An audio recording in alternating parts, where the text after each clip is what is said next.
سيدنا ومولانا محمدا عبده ورسوله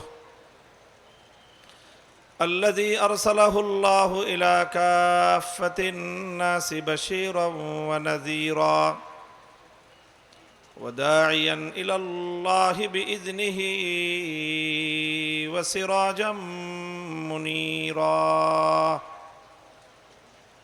أما بعد فأعوذ بالله من الشيطان الرجيم بسم الله الرحمن الرحيم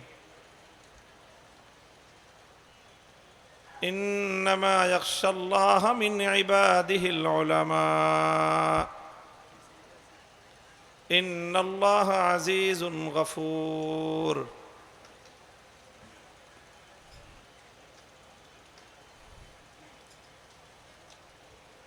بارك الله لنا ولكم في القرآن العظيم وقال رسول الله صلى الله عليه وسلم يحمل هذا العلم من كل خلف عدوله ينفون عنه تحريف الغالين وانتحال المبطلين وتاويل الجاهلين صدق رسول الله صلى الله عليه وسلم بارك الله لنا ولكم في القرآن العظيم ونفعنا وإياكم بالآيات والذكر الحكيم اللهم صل على محمد وعلى آل محمد كما صليت على إبراهيم وعلى آل إبراهيم إنك حميد مجيد اللهم بارك على محمد وعلى آل محمد كما باركت على إبراهيم وعلى آل إبراهيم إنك حميد مجيد محترم حضرات علماء کرام সমবেত ইসলাম প্রিয় নবী প্রেমিক তৌহিদি মুসলমান ভাই ও বন্ধুগণ, উত্তর চট্টগ্রামের ঐতিহ্যবাহী আলামিন সংস্থার 3 দিনব্যাপী আজিম উশান মাহফিলের ইসলামী মহাসম্মেলনের সর্বশেষ দিবসের শেষ লগনে আমরা এখন উপনীত। দেশের বরেণ্য উলামায়ে কেরাম গুরুত্বপূর্ণ সার নির্যাস আলোচনা পেশ করেছেন। এখন আর নাতি দীর্ঘ আলোচনা করার প্রয়োজন নেই। আমি আপনাদের সামনে আপনাদের একজন দ্বীনী ভাই, গায়রাতে ঈমানিয়া থেকে এবং আমাদের আকাবির এবং আসলাফ পূর্বসূরীদের কর্মধারা, তাদের মানহাজ, তাদের মাসলাক, এই জাতীয় বিষয়গুলো নিয়ে আমাদের বর্তমান প্রজন্মের জন্য কিছু রাহনুমাই, কিছু দিক নির্দেশনা নিয়ে পর্যালোচনা করব। নিজের পক্ষ থেকে কোনো কথা বলার ইচ্ছা আমি রাখি না। আমরা আমাদের সালাফের একটা খুব প্রসিদ্ধ কথা, আমাদের যারা এলেম নিয়ে, উলামাদের কথা নিয়ে, তারিখ এবং ইতিহাস নিয়ে আমরা যারা আলোচনা করি, পর্যালোচনা করি, আমাদের কাছে একটা মাকুলা, একটা বর্ণনা খুবই প্রসিদ্ধ আছে। হযরতে হাসান বসরি রহমতুল্লাহ আলাইহের একটা সুপ্রসিদ্ধ কথা, লাউ আন্না আহলাল ইলমি সানুল ইলম ওয়া ওয়াদাউহু ইনদা আহলিহি লাসাদু বিহি আহলা জামানিহিম, যে যারা আলেম, আল্লাহ পাক রব্বুল আলামিন যাদের কাছে আসমানি ইলমের আমানত দান করেছেন, সেই উলামারা যদি তাদের ইলমের সম্মান রক্ষা করত, উলামারা যদি ইলমের হেফাজত করত, বা উলামারা যদি ইলমের হেফাজত করে, লাসাদু বিহি আহলা জামানিহিম, ইলমের মাধ্যমে আল্লাহ পাক রব্বুল আলামিন আলেমদের কাছে যুগের নেতৃত্ব তুলে দিবেন। ওয়ালাকিন বাযালুহু লিআহলিদ দুনিয়া লিয়ানালু মিন দুনিয়াহুম ফাহানু আলাইহিম। কিন্তু যুগে যুগে দুর্ভাগ্যজনকভাবে যারা ইলমের দিকে মানসুব, মুনতাসিবিনা ইলাল ইলম, যাদেরকে আলেম বলা হয়, আলেম হিসাবে সমাজে যারা পরিচিত, সেই আলেম শ্রেণীর মধ্য থেকে কিছু মানুষ এমন তৈরি হয়েছে, তারা এলেমটাকে দুনিয়াদারদের কাছে বিক্রি করে দিয়েছে দুনিয়া হাসিল করার জন্য, দুনিয়ার স্বার্থ উদ্ধার করার জন্য, দুনিয়ার টাকা পয়সা হাসিল করার জন্য, দুনিয়ার মান মর্যাদা অর্জন করার জন্য, অথবা দুনিয়ার ক্ষমতার হালুয়া রুটি ভাগবটোয়ারা পাওয়ার জন্য তারা এলেমকে দুনিয়াদারদের পায়ের সামনে কোরবান করে দিয়েছে। বিনিময়ে তারা কি পেয়েছে? দুনিয়ার ক্ষমতা পেয়েছে না দুনিয়ার মর্যাদা পেয়েছে? না তারা দুনিয়ার কোনো স্বার্থ উদ্ধার করতে পেরেছে। ফাহানু আলাইহিম, বরং যেই সকল দুনিয়াদারদের কাছ থেকে দুনিয়া হাসিল করার জন্য আলেম নামধারী কিছু লোক দুনিয়াদারদের পায়ের সামনে এলমে দ্বীনকে যারা কোরবান করেছে, ফাহানু আলাইহিম, সর্বপ্রথম তারা সেই সকল দুনিয়াদারদের দ্বারাই লাঞ্ছিত হয়েছে। অত্যন্ত গুরুত্বপূর্ণ তারিখী একটা কথা, কোরআন এবং হাদিসের দ্বারা শতভাগ সমর্থিত এই কথা। হাদিসের মধ্যে রাসূল আকরাম সাল্লাল্লাহু আলাইহি ওয়াসাল্লাম উম্মতকে সতর্ক করেছেন যে তোমাদের মধ্যে একদল আলেম এমন হবে, তারা বলবে যে আমরা নাআতিল উমারা, যে আমরা দুনিয়ার ক্ষমতাবানদের কাছে যাব। কেন? যে দুনিয়ার ক্ষমতাবানদের কাছ থেকে, ক্ষমতাসীনদের কাছ থেকে কিছু দুনিয়ার ভাগবটোয়ারা, কিছু টাকা পয়সা, কিছু ক্ষমতা যদি আমরা তাদের কাছ থেকে নিয়ে নিতে পারি, ওয়ানাতাজিলু বিদীনিনা, আমাদের দিন আমরা তাদের কাছ থেকে রক্ষা করব, শুধু তাদের কাছে যাব, দুনিয়ার পোটলাটা নিয়েই আমরা সেখান থেকে চলে আসব। কথা বুঝতেছেন আপনারা আমার? অনেক আলেমের এরকম মাঝে মাঝে চিন্তা হয় যে আমরা দুনিয়ার ক্ষমতাবানদের কাছ থেকে ওনাদের কাছে যাব, গিয়ে তাদের কাছ থেকে শুধু দুনিয়াটা হাসিল করেই চলে আসব। আল্লাহর পয়গম্বর মুহাম্মদ আরবি সাল্লাল্লাহু আলাইহি ওয়াসাল্লাম বলেছেন, লা ইয়াকুনু যালিক কামা লা ইউজতানা মিনাল কাতাদি ইল্লা শাউক। মনে রেখো, মান্দার কাছে যাবা, কাঁটাদার বৃক্ষের কাছে যাবা, আর মনে করবা সেখান থেকে শুধুমাত্র ফুলটা হাসিল করে ফুল পেরে নিয়ে দৌড়ে চলে আসবা, সেই কাঁটাওয়ালা গাছের কাঁটা তোমার গায়ে বিদ্ধ হবে না। এই কথা মনে করে যারা কাঁটাদার বৃক্ষের কাছে শুধুমাত্র ফুল অর্জন করতে যাও, তোমরা বোকার স্বর্গে বসবাস করো। কামালা ইউজতানা মিনাল কাতাদি ইল্লা শাউক, যেই গাছে শুধু কাঁটা আছে সেখানে গেলে কোনোদিন ফুল পাবে না, সেখান থেকে কাঁটার আঘাতই তুমি পাবে। মুহতারাম হাজিরিন, আজ আমরা এমন একটা ঐতিহাসিক সময়ে উপনীত, এই সময়ে বিশেষ করে এই বাংলাদেশের সরজমিন, এই বাংলা আমাদের অতীত ঐতিহ্যের বাংলাদেশ, শত শত বছর ধরে যে বাংলার মাটিকে আমাদের পূর্বসূরীরা প্রথমে নিজের মাথার ঘাম পায়ে ফেলে মাথার ঘাম দিয়ে মাটিকে সিক্ত করেছেন, তারপর রাতের অন্ধকারে মাটিতে চোখের অশ্রু দিয়ে মাটিকে সঞ্জীবিত করেছেন, এরপরে মাটিতে বুকের রক্ত ঢেলে দিয়ে মাটিকে উজ্জীবিত করেছেন। সেই মাটির সর্বশেষ আশ্রয় এবং ভরসার স্থল এই জাতির আলেম সমাজ। হে জাতির আলেম সমাজ, বিশেষ করে বাংলার প্রাচীনতম দ্বীনি ইদারা উম্মুল মাদারিস হাটহাজারী মাদ্রাসা এবং এই হাটহাজারী জনপদ এবং এর সাথে সংশ্লিষ্ট বাংলার আলেম সমাজকে, তালেবে ইলমদেরকে আমি স্মরণ করায় দিতে চাই তোমাদেরকে, নিকট অতীতের ইতিহাস স্মরণ করিয়ে দিয়ে বলতে চাই, যদি তোমরা ভুল করো, ভুল করবে বাংলাদেশ। তোমরা যদি অটল অবিচল থাকতে না পারো, ধ্বংস হবে বাংলাদেশ। তোমরা যদি অবিচল এবং অটল থাকতে পারো রক্ষা পাবে বাংলাদেশ।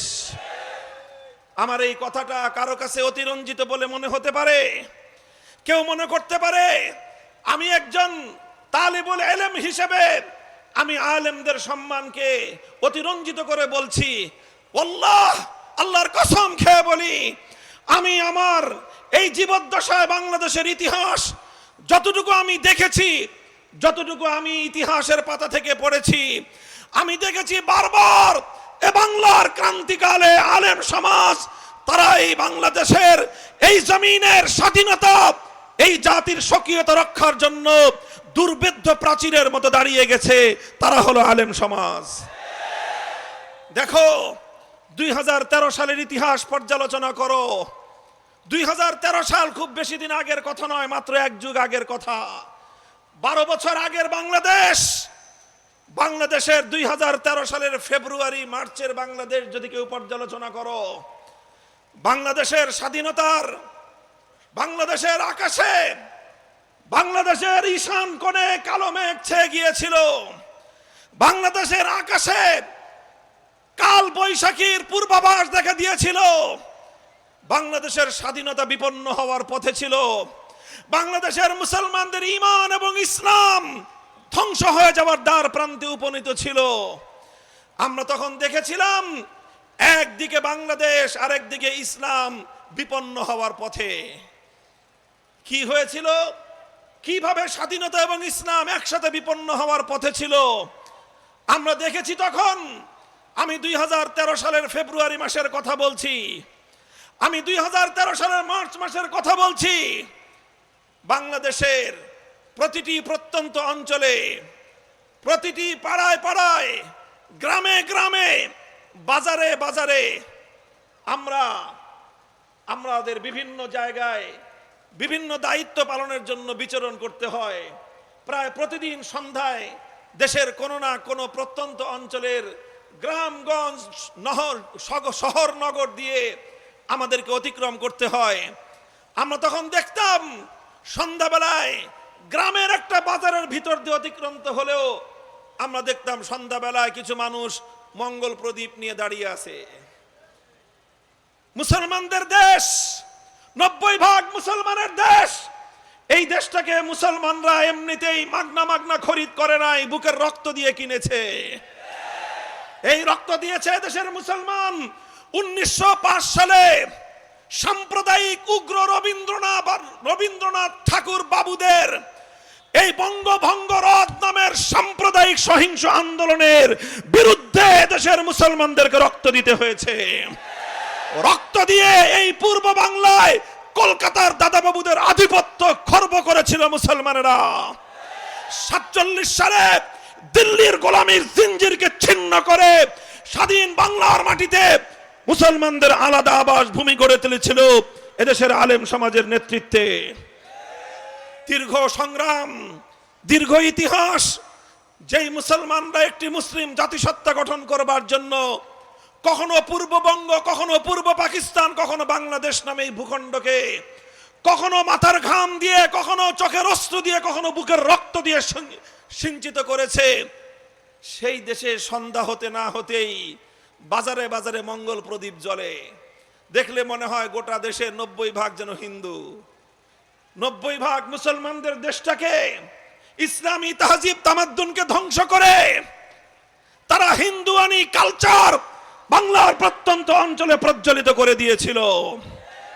বাংলাদেশের নাভি, বাংলার প্রাণ কেন্দ্র, একদিকে পিজি হাসপাতাল, একদিকে বারডেম হাসপাতাল, একদিকে জাতীয় জাদুঘর, আর একদিকে ঢাকা বিশ্ববিদ্যালয়।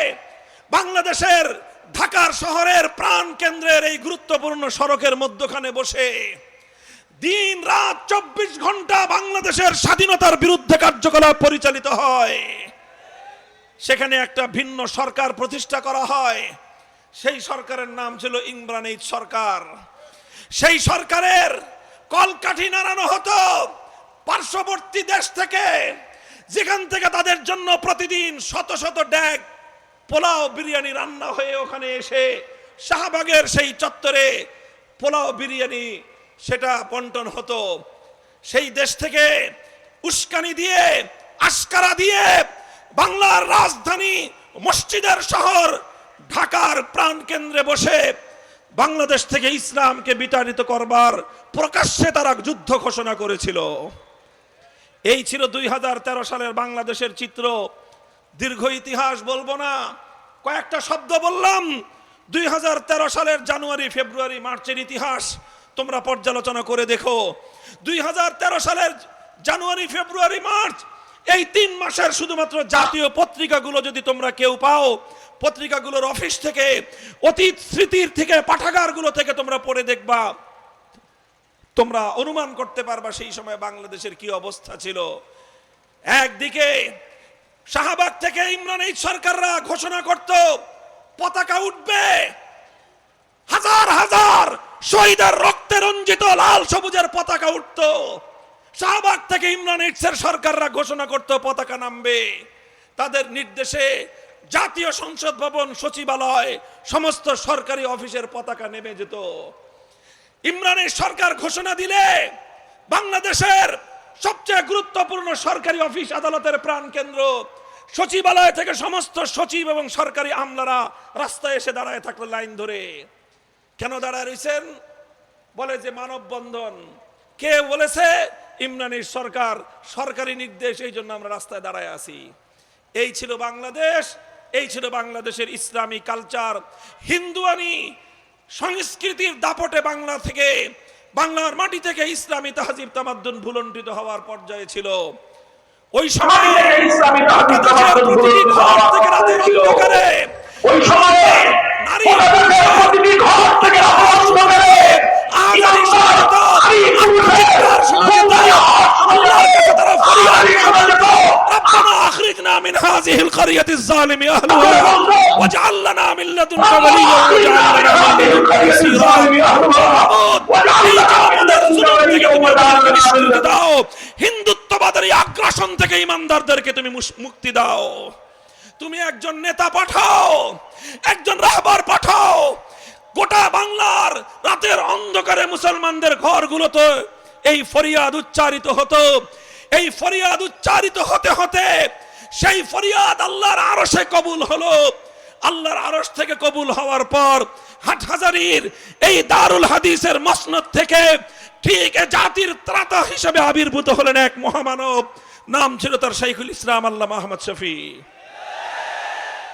সেখানে এই বাংলাদেশকে, বাংলার মানুষকে, বাংলার ইসলাম এবং মুসলমানদের ঐতিহ্যকে রক্ষা করবার জন্য হিন্দুত্ববাদের বিরুদ্ধে রণহুঙ্কার দিয়ে ময়দানে নেমেছিলেন একজন মর্দে মুজাহিদ।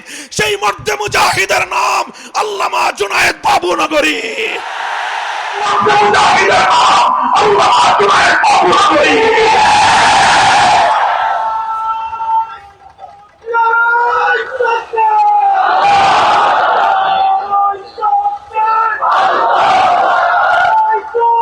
মুহতারাম হাজিরিন, এই অবস্থার মধ্য দিয়ে 2013 সালের 6 এপ্রিল ঢাকার প্রাণ কেন্দ্র সাংবাদিক করে বসানো ছিল। জন্য বাংলাদেশকে অচল করে দিল ফ্যাসিবাদী শেখ হাসিনার নেতৃত্বে মুরগি চোরা শাহরিয়ার কবিরদের দল হেফাজতে ইসলাম বাংলাদেশকে রুখে দেওয়ার শপথ গ্রহণ করলো।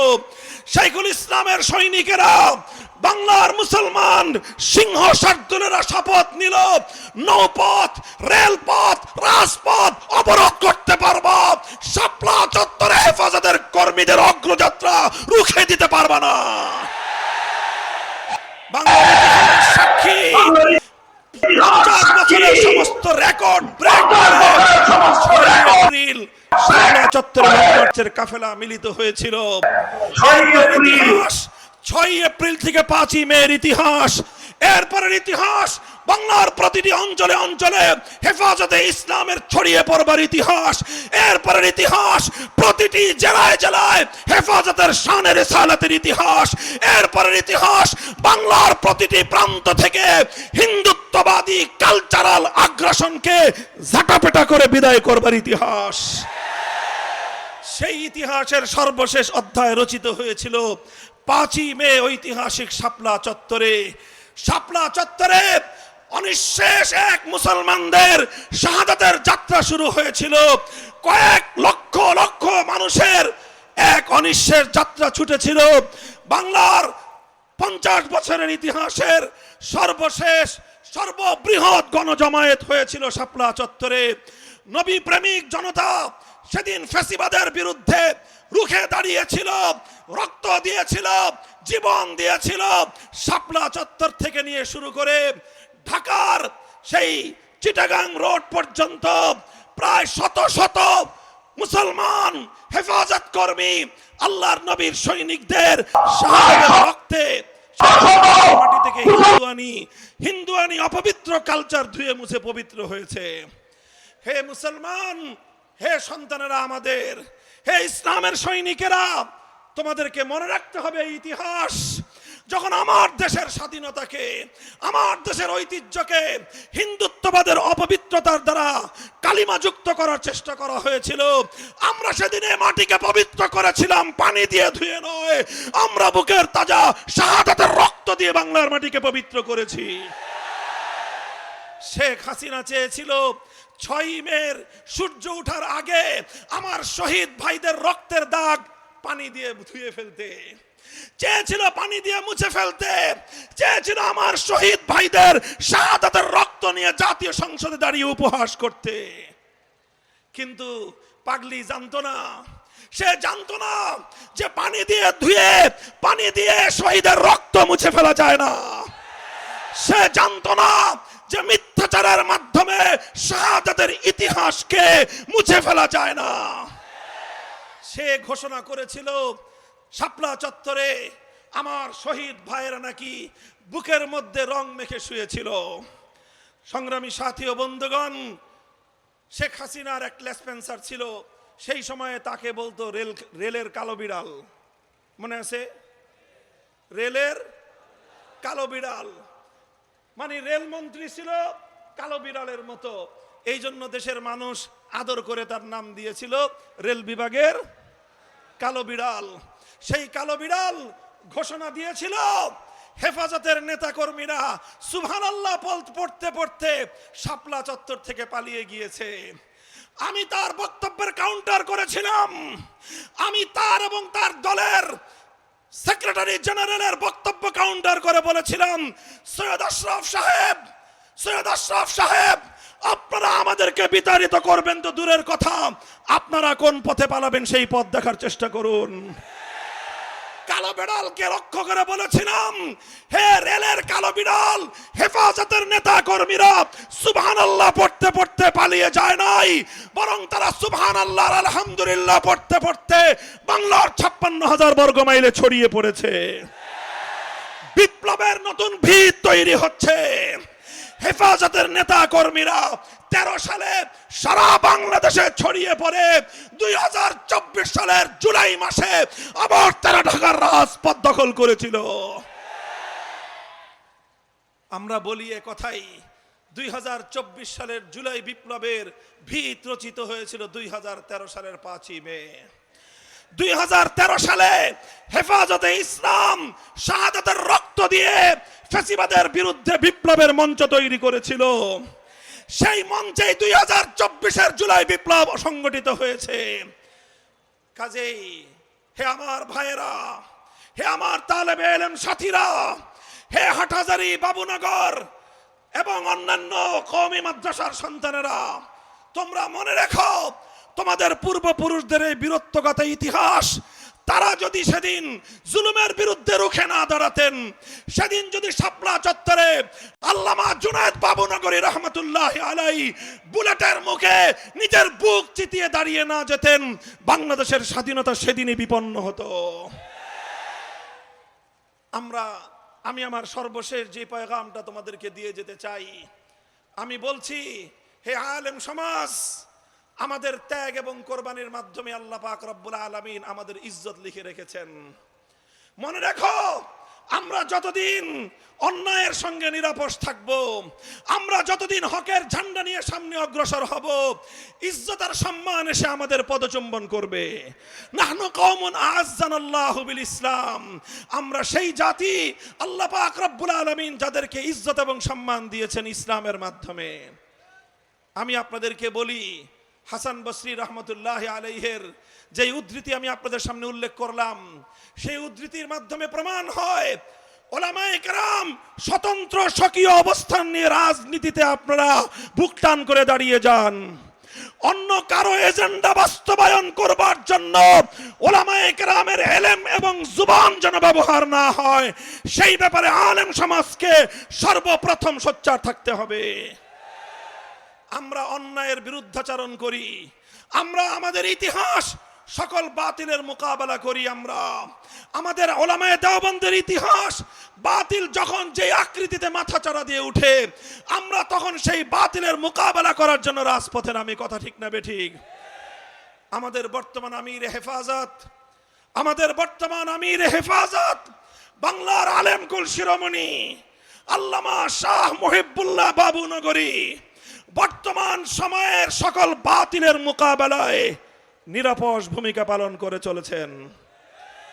আল্লামা জুনায়েদ বাবুনগরীর প্রধান হাতিয়ার হিসেবে, তার প্রধান সৈনিক হিসেবে জালিম শাহী ফ্যাসিবাদী শেখ হাসিনা মামুনুল হককে চিহ্নিত করেছিল।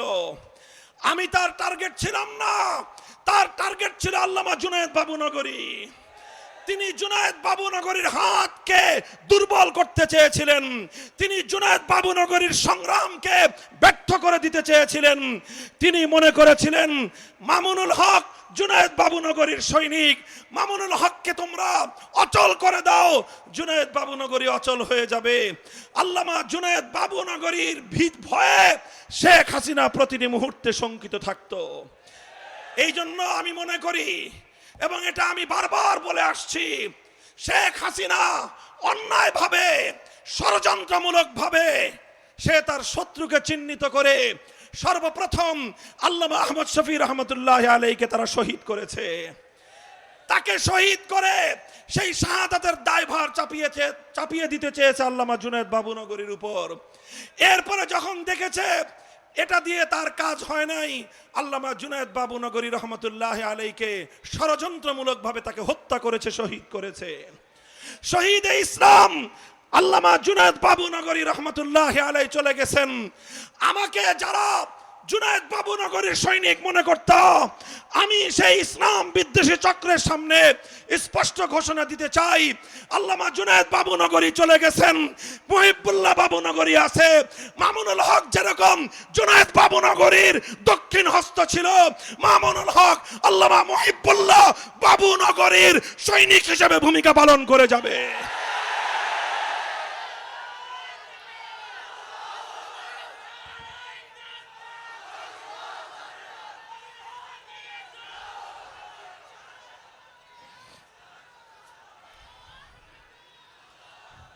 আমি স্পষ্ট ভাষায় বলেছি, জাতির অভিভাবক বর্তমানে আল্লামা মুহিবুল্লাহ বাবুনগরী, বাংলাদেশের সর্বশীর্ষ আলেমে দ্বীন আল্লামা মুহিবুল্লাহ বাবুনগরী।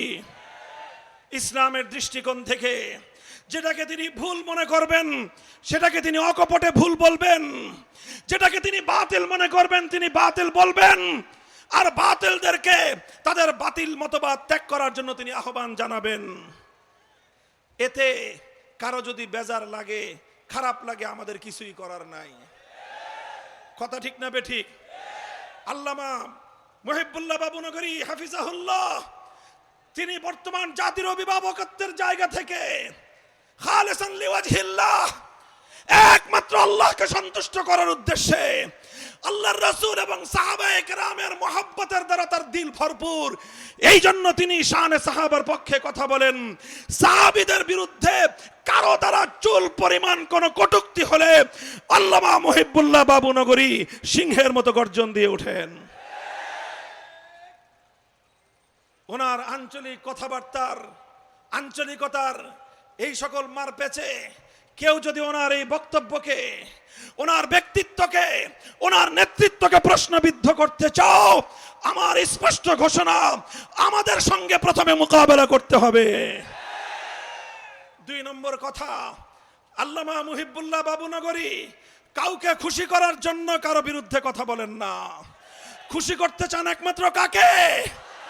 চিৎকার করে বলে একমাত্র কাকে? আল্লাহকে খুশি করা তার মাকসাদ, আল্লাহর রাসূলকে খুশি করা তার মাকসাদ। এই জন্য তিনি শানে রিসালাতের কথা বলেন, এই জন্য তিনি শানে সাহাবার কথা বলেন। আল্লাহকে খুশি করার জন্য শানে রিসালাত, রাসূলকে খুশি করার জন্য শানে সাহাবা, এটাই হলো মুহিবুল্লাহ বাবুনগরী।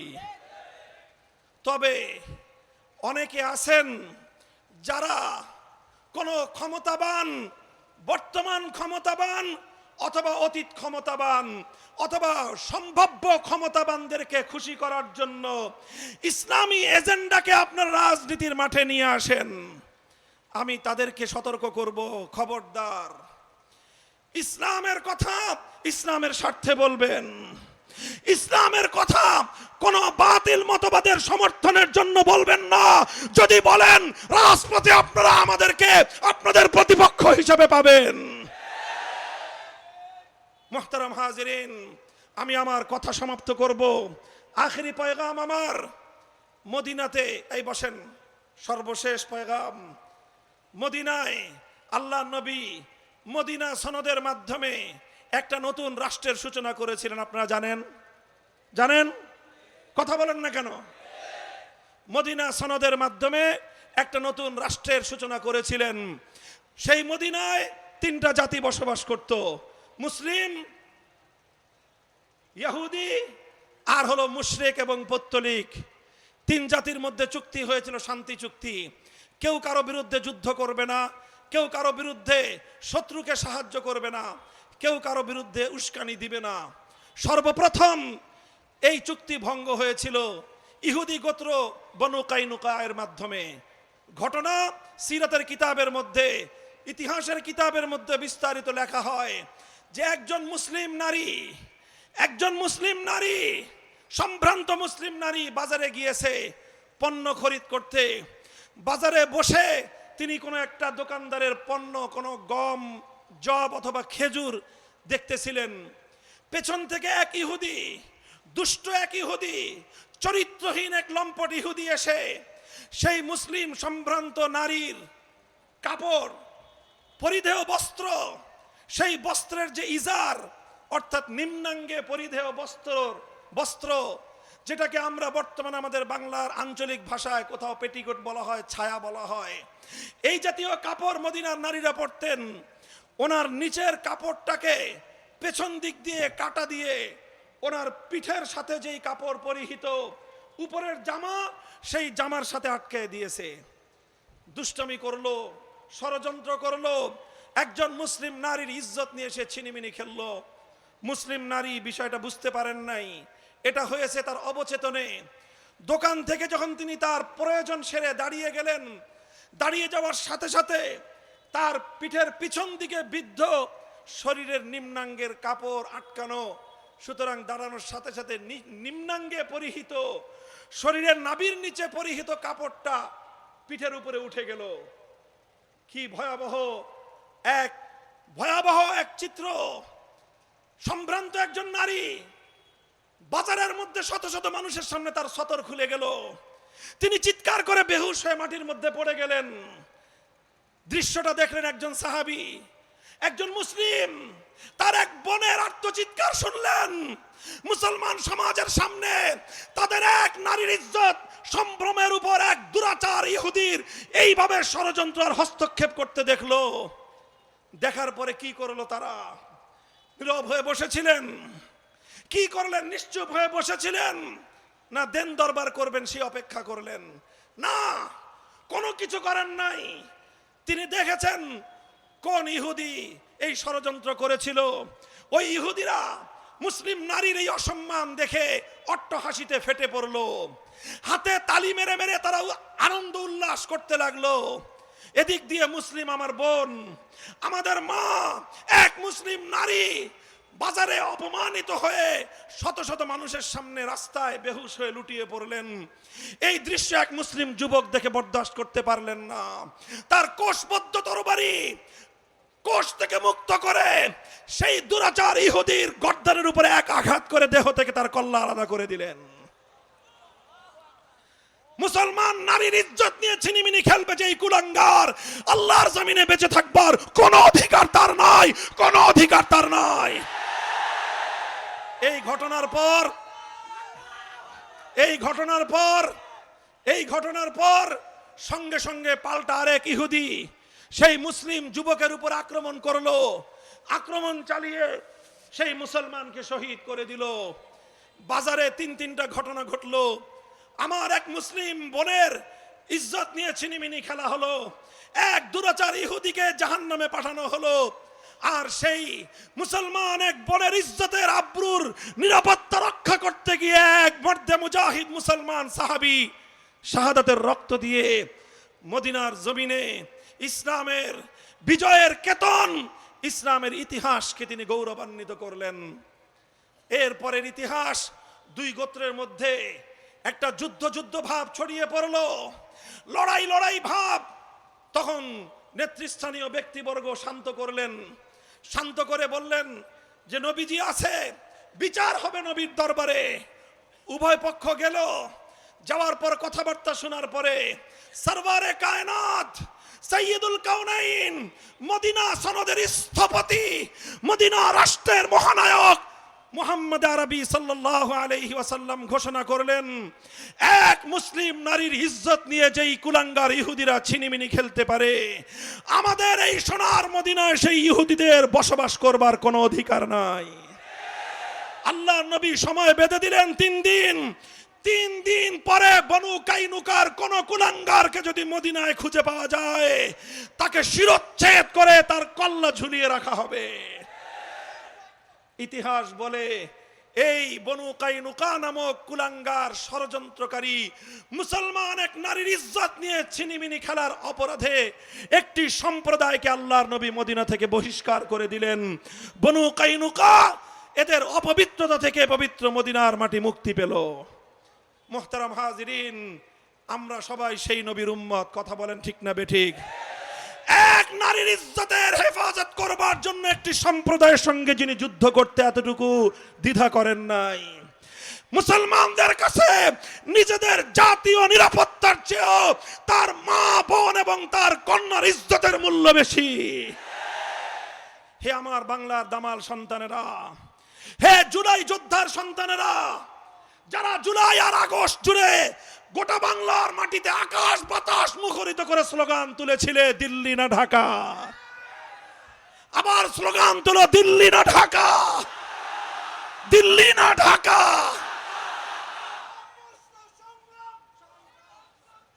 মুহতারাম হাজিরিন, আজ আমরা বলতে চাই, হে মুসলমান বাবারা, হে মুসলিম ভাইয়েরা, হে মুসলিম যুবক সন্তানেরা, আজ তোমার এই বাংলার মাটিতে শহীদ সাইফুল ইসলাম আলিফের রক্তের দাগ এখনো তোমাদের চট্টগ্রাম থেকে মুছে যায়নি। এখনো আমার আলিফ ভাইয়ের মাসুম শিশু কন্যার চিৎকার থেমে যায়নি। এখনো তার সাইফুল ইসলাম আলিফের মায়ের আহাজারি বন্ধ হয়নি। এখনো তার বিধবা স্ত্রীর শোক সম্পন্ন হয়নি। সেই বাংলার মাটিতে সেই উগ্রবাদী ইসকনের সন্ত্রাসীরা, ইসকনের সন্ত্রাসী জঙ্গি গোষ্ঠী আজ আমার ভাই আর তোমার বাবা আর তোমার ছেলে নয়, বরং আমাদের মা বোন আর কন্যাদের পিছনে তারা ষড়যন্ত্রের জাল বিস্তার করেছে। ওরা তাদের অপবিত্র হাত আমার বোনের ইজ্জত কেড়ে নেওয়ার জন্য হাত দরাজ করেছে। হে আলামিন পরিষদের এই লক্ষ জনতার ইসলামী মহাসম্মেলনের গৌরবদীপ্ত মুজাহিদিনরা, আমি তোমাদের কাছে জিজ্ঞাসা করতে চাই, যে হাত তোমার বোন তোমার কন্যার ইজ্জত লুণ্ঠন করার জন্য এগিয়ে আসবে, সে হাত আমরা ভেঙে গুড়িয়ে দিতে চাই, ভেঙে গুড়িয়ে দিতে চাই।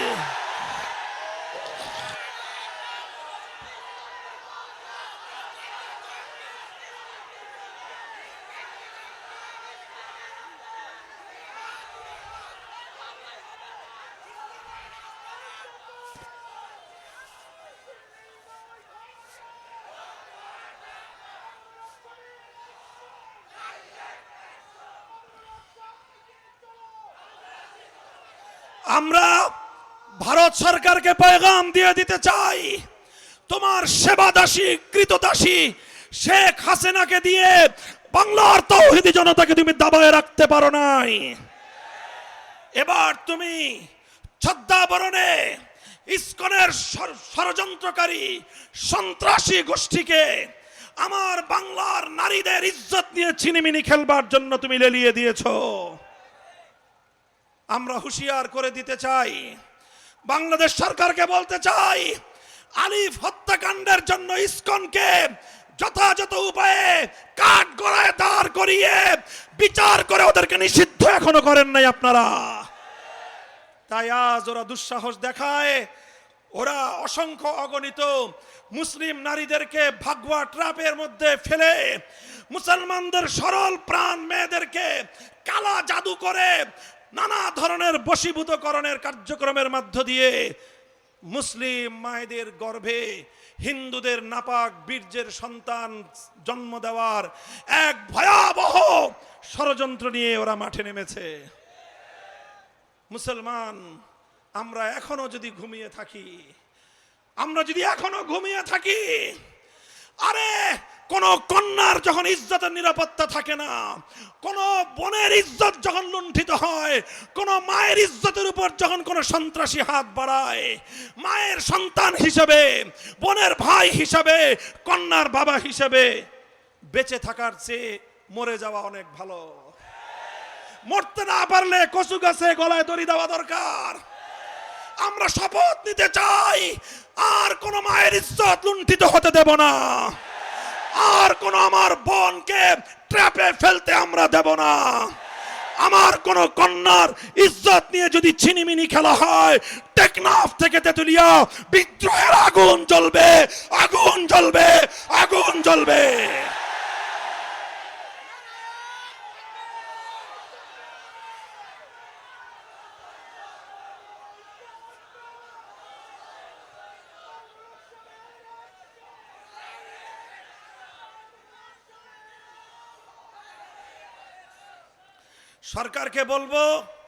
সরকারকে বলবো আমাদের সাথে আর পাঞ্জা লড়তে আইসেন না।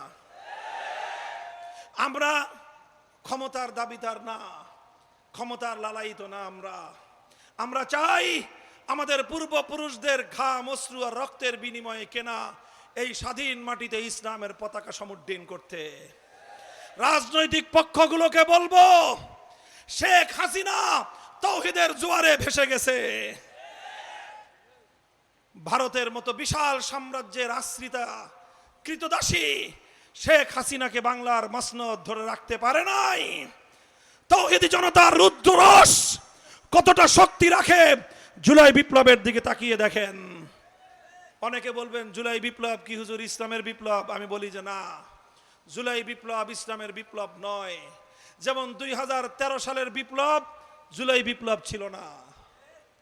2013 সালের শাপলা চত্বরের বিপ্লব জুলাই বিপ্লব ছিল না, তবে সেটা জুলাই বিপ্লবের ভিত তৈরি করেছে। মনে রাখবেন 2024-এর জুলাই বিপ্লবের মাধ্যমে বাংলার তরুণ ছাত্র জনতা এক নতুন প্রেরণা তারা অর্জন করেছে, নতুন সাহস তারা বুকে সঞ্চয় করেছে। জুলাই বিপ্লবে প্রমাণ হয়েছে বিপ্লবের জন্য কোনো রাজনৈতিক দল লাগে না। জুলাই বিপ্লব প্রমাণ করেছে বিপ্লবের জন্য কোনো বড় নেতার প্রয়োজন নাই। বিপ্লবের জন্য প্রয়োজন একদল বিপ্লবী সাহসী উদ্যমী তরুণ জনতার প্রয়োজন। আমরা বাংলার মাটিতে নতুন স্লোগান তুলতে চাই। বাংলার মানুষ অনেক রকম বাংলাদেশ দেখেছো, আমরা একবার সোনার বাংলাদেশ দেখেছি, স্বর্ণ কিছুই খুঁজে পাই নাই। নতুন বাংলাদেশ দেখেছি, পুরাতন বস্তা পচা ছাড়া আর কিছুই পাই নাই। সবুজ বাংলাদেশ দেখেছি, ধূসর মরুভূমি ছাড়া কিছুই দেখি নাই। ডিজিটাল বাংলাদেশ দেখেছি, বাংলার মাটি থেকে কোটি কোটি ডলার পাচার করে বেগমপাড়া গড়া ছাড়া আর কোনো ডিজিটাল আমরা কোনো কিছুর উন্নতি দেখি নাই। সোনার বাংলাদেশ দেখা শেষ, নতুন বাংলাদেশ দেখা শেষ, সবুজ বাংলাদেশ দেখা শেষ, ডিজিটাল বাংলাদেশ দেখা শেষ। এবারের বাংলাদেশ হবে ইসলামের বাংলাদেশ, খেলাফতের বাংলাদেশ।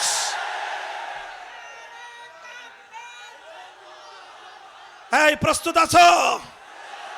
বিপ্লবের জন্য প্রস্তুতি গ্রহণ করো, বিপ্লবের জন্য নিজেদেরকে প্রস্তুত করো, খোদার দরবারে অস্ত্র ছেড়ে ফরিয়াদ করো, ঘাম ঝরানো মেহনতের শ্রম দাও, বুকের মধ্যে শাহাদাতের রক্ত সঞ্চয় করো। এ মাটি আমার পূর্বপুরুষরা আজাদ করেছে, এ মাটির চূড়ান্ত গন্তব্য হবে সোনার মদিনার ইসলাম ইনশাআল্লাহ। আল্লাহ পাক রব্বুল আলামিন কবুল করেন। আমাদের পূর্বপুরুষদের কবরগুলোকে আল্লাহ পাক জান্নাতের নিয়ামতের দ্বারা, রহমতের বৃষ্টি দ্বারা সিঞ্চিত করুন। আমাদের বর্তমান আমির হেফাজত হাটহাজারীর হযরত আল্লামা কুরাইশি হাফিজাহুল্লাহ সহ আমাদের এই আকাবিরিনদের ছায়া আল্লাহ পাক আমাদের মাথার উপর দীর্ঘায়িত করুন। নাসরুম মিনাল্লাহি ওয়া ফাতহুন করিব। তোমাদের ভাইয়ের জন্য দোয়া করবা, তোমাদের এই ভাই যেন ইসলামের পথে ইখলাসের সাথে আকাবিরিনদের নকশে কদমে থাকতে পারে। সুবহানাল্লাহি ওয়া বিহামদিহি, সুবহানাকাল্লাহুম্মা বিহামদিক, আশহাদু আল্লা ইলাহা ইল্লা আনতা আস্তাগফিরুকা ওয়া আতুবু ইলাইক। ইয়া হাইয়ু ইয়া কাইয়্যুম বিরহমাতিকা নাস্তাগীস আসলিহ লানা শা'নানা কুল্লাহ ওয়া লা তাকিলনা ইলা আনফুসিনা তারফাতা আইন। সুবহান রাব্বিকা রাব্বিল ইজ্জাতি আম্মা ইয়াসিফুন ওয়া সালামুন আলাল মুরসালিন ওয়ালহামদুলিল্লাহি রাব্বিল আলামিন।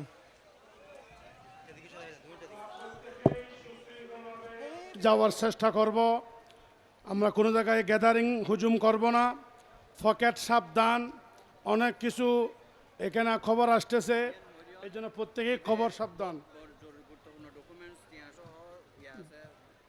জনাব মোহাম্মদ মাহবুব গ্রাম জাফরাবাদ, ওনার খুব অত্যন্ত গুরুত্বপূর্ণ কাগজপত্র সহ একটি চেক সহ ওনার থেকে মানিব্যাগ সহ নিয়ে গেছে। আন্না ওনার নাম্বার দিছে 01830560955। খুব বেশারা অসহায় হয়ে গেছে, ওনার গুরুত্বপূর্ণ কাগজপত্র ছিল।